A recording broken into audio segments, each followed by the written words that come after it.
ওং নমঃ শিবায়, ওং নমঃ শিবায়, হর হর মহাদেব। বন্ধুরা, আপনি শ্রাবণ মাসের সোমবারে শিবের ব্রত করুন বা নাই করুন, আপনি যদি এই শিব ব্রত কথা একবার শুনে নিতে পারেন তাহলে আপনি মালামাল হয়ে যাবেন। হ্যাঁ বন্ধুরা, আপনারা একেবারে ঠিকই শুনেছেন। এর ফলে আপনার সকল মনস্কামনা পূর্ণ হবে ও আর্থিক উন্নতি হবে অবধারিত। আর এক কথায় বলতে গেলে আপনি দেবাদিদেব মহাদেবের আশীর্বাদে আপনি অখণ্ড সৌভাগ্যের অধিকারী হবেন।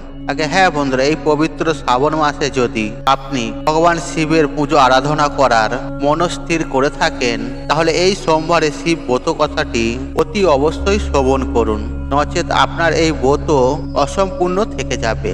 আপনি যদি ভগবান শিবের পুজো আরাধনার মনস্থির করে থাকেন তাহলে এই সোমবারে শিব ব্রত কথাটি অবশ্যই শ্রবণ করুন, নচেত আপনার এই ব্রত অসম্পূর্ণ থেকে যাবে। তাই বন্ধুরা, আপনি যদি শ্রাবণ মাসের সোমবারের ব্রত করেন তাহলে অতি অবশ্যই শুনবেন এই শ্রাবণ সোমবারের এই ব্রত কথার মাধ্যমে আপনি পরিষ্কার করে জানতে সক্ষম হবেন। আর আপনার জীবনে থাকা সমস্ত প্রকার দুঃখ কষ্ট দারিদ্রতা যেমন ঘুচে যাবে, ঠিক তেমনি আপনি যদি মহা সংকট ও মহা বিপদে থাকেন সেখান থেকেও আপনারা সুনিশ্চিতভাবে রেহাই পাবেন।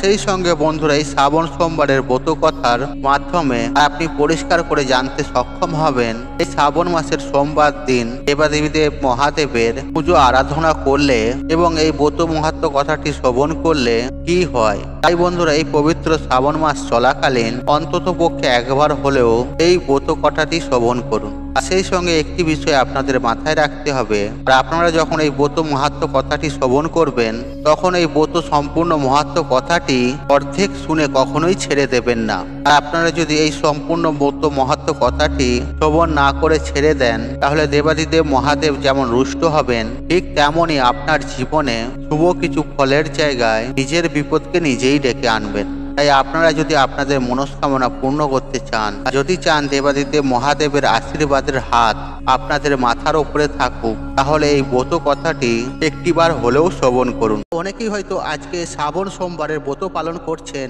বন্ধুরা, যদি আপনি শ্রাবণ সোমবারের ব্রত রেখে থাকেন এবং শিব পূজা সম্পূর্ণ করার পর আর আজকের দিনে শিব ব্রত কথাটি শ্রবণ করতে হয়, না হলে শিবের পূজা অসম্পূর্ণ থেকে যায়।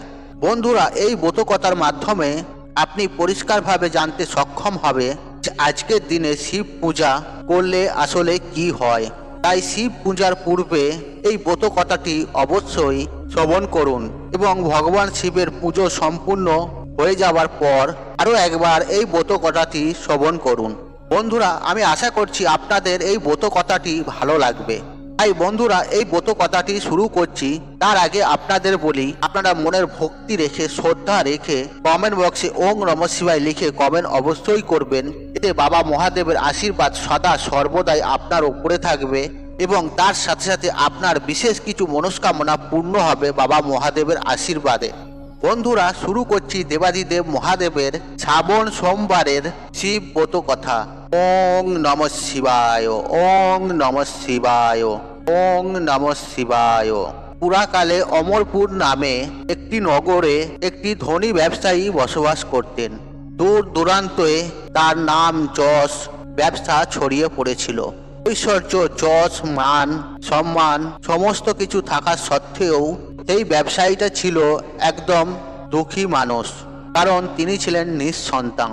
দিন রাত তিনি একটি বিষয় চিন্তা করতেন, তার এই বিপুল ঐশ্বর্য, ধন সম্পদ তার মৃত্যুর পর কে দেখভাল করবে।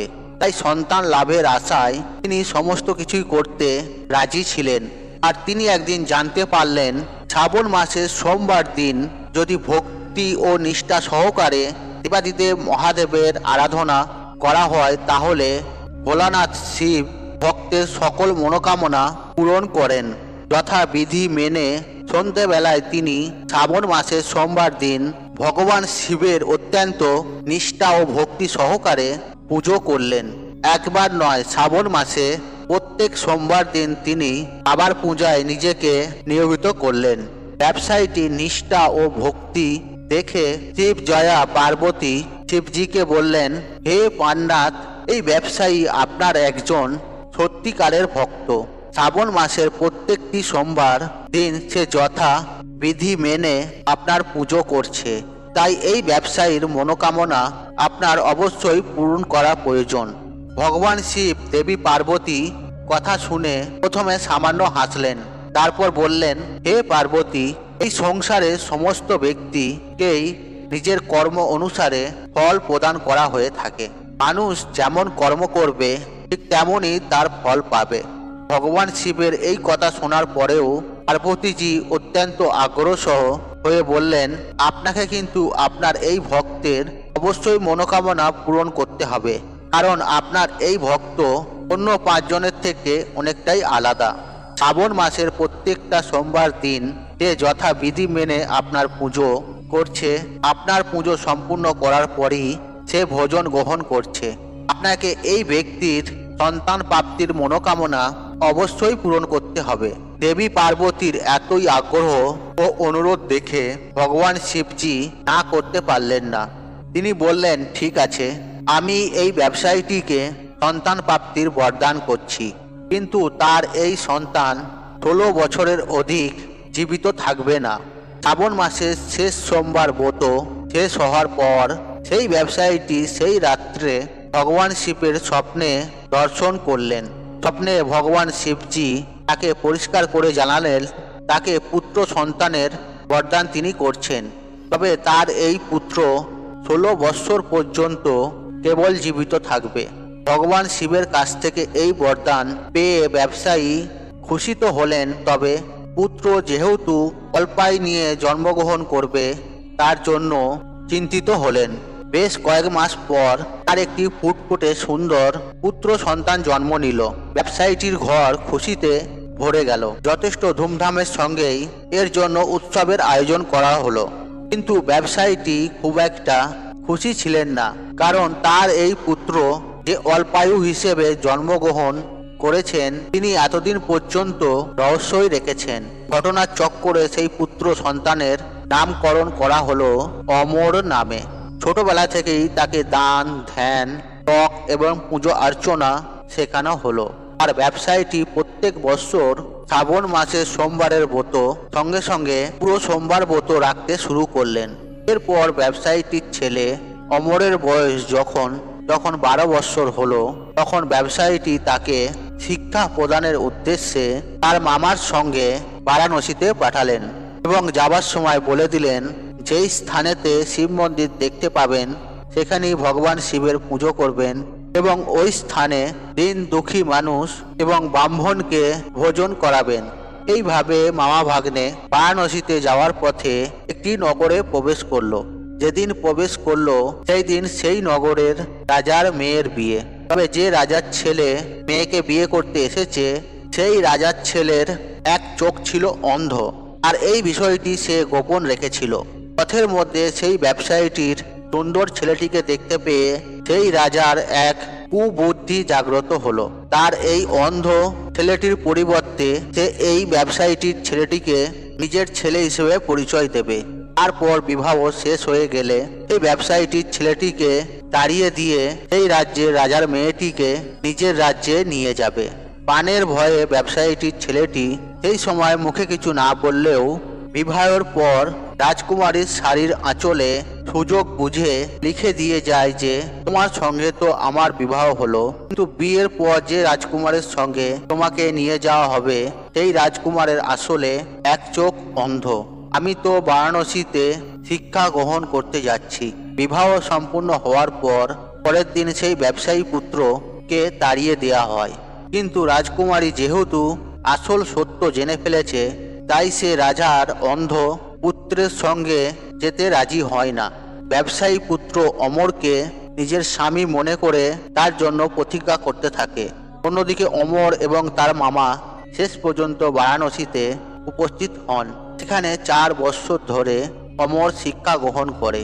তখন তার 16 বছর পূর্ণ হলো, আর সেই দিনই ভগবান শিবের স্বপ্নদেশ সত্য হয়, অর্থাৎ অমরের মৃত্যু হয়।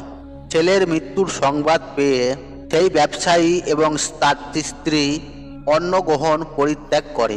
এই ঘটনায় শিব জয়া পার্বতী অত্যন্ত শিবের প্রতি ক্রুদ্ধ হন। তিনি ভগবান শিবের উদ্দেশ্যে বলেন, যে ব্যক্তি আপনার সারা জীবন ধরে নিষ্ঠা ও ভক্তি সহকারে পুজো করলো, যার পুত্র একইভাবে আপনাকে পুজো করে আসছে, তার প্রতি এইরূপ বিরূপ হলেন কিভাবে? ভগবান শিবজি বললেন, এ তো বিধির বিধান, যা হওয়ার তা হবেই। এই কথায় পার্বতীজি আরও ক্রুদ্ধ হলেন।